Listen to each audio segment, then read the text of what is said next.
Welcome to the place we like to call the room.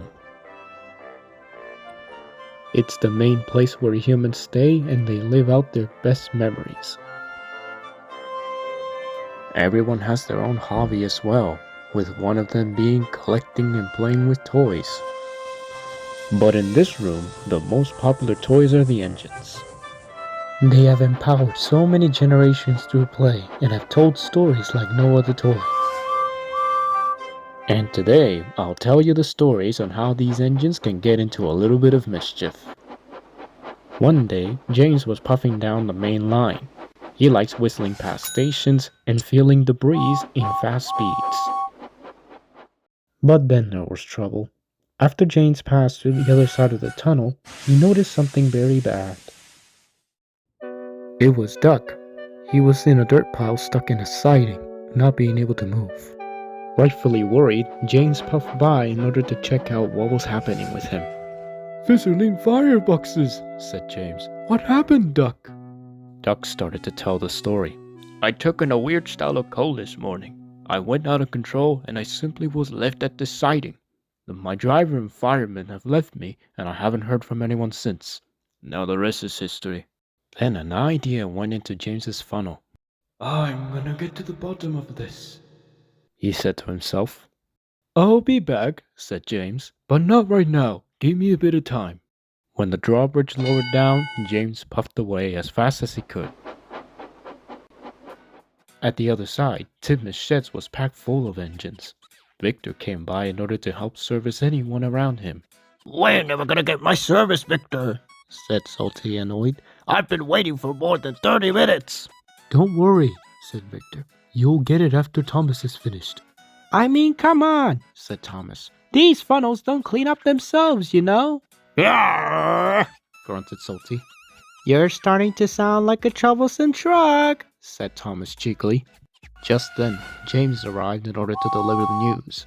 "Buenos dias, my friend," said Victor. "What will it be today?" "Victor! Victor!" said James in panic. "It's an emergency!" "Calm down, my friend," said Victor. "Just explain."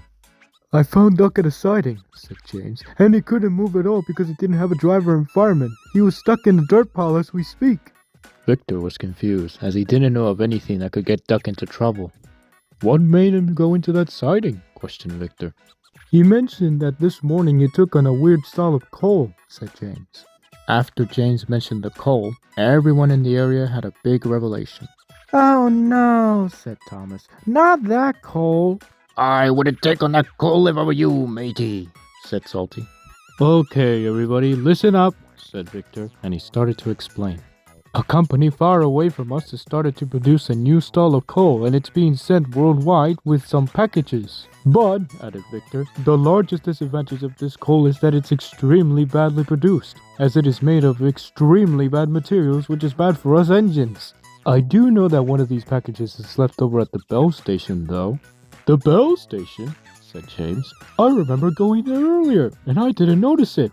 I better go right away to get rid of it." Victor was surprised, as he knew James as a splendid red engine who cared about his red paint, but now he was more worried about saving his own engine friends. "Fair enough," said Victor. "You better use the flatbed that's left over at that siding."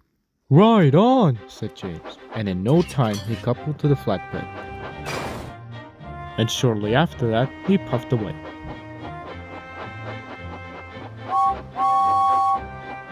A few minutes later, he very quickly arrived to the Bell Station, where right next to him was the thing he was looking for, the package. It was sitting in one of the parking spaces, taking up space. "Aha!" exclaimed James. "You're mine now." His driver and fireman left the package in his flatbed. After this was settled, James started to puff again in order to save Duck. "What on earth?" exclaimed Duck. "You come to save me?" "Of course," said James. And they both puffed away, even if James was the only one doing the heavy lifting. A little bit later, James arrived quickly at Tim Machette's again. "Hello, Victor," said Duck. "Long time no see." "I don't think we've met before," said Victor. Just then, Sir Topham had arrived. "I gotta say that I'm not angry at any one of you. Duck, it wasn't your fault that you went into the siding. It was the coal's fault. Salty, it wasn't your fault that you fell into the sea. It was someone else's fault that I'd rather not mention right now. And you, James, added Sir Topham Hatt, you are a credit to the railway. I am extremely pleased over your extreme rescue mission to save Duck, because no job is more important than saving another engine. And for that, added Sir Topham Hatt, I present to you this brand new red passenger coach that you can keep for yourself. James was delighted, and he couldn't stop himself from whistling with joy.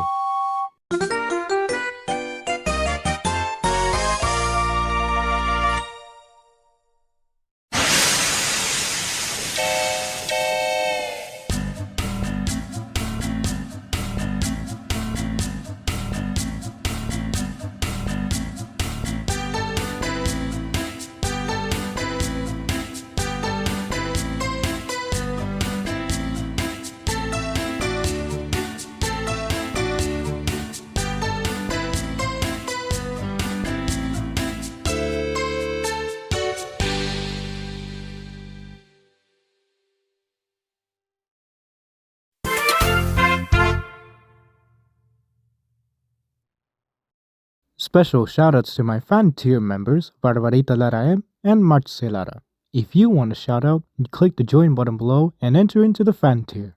Thank you guys.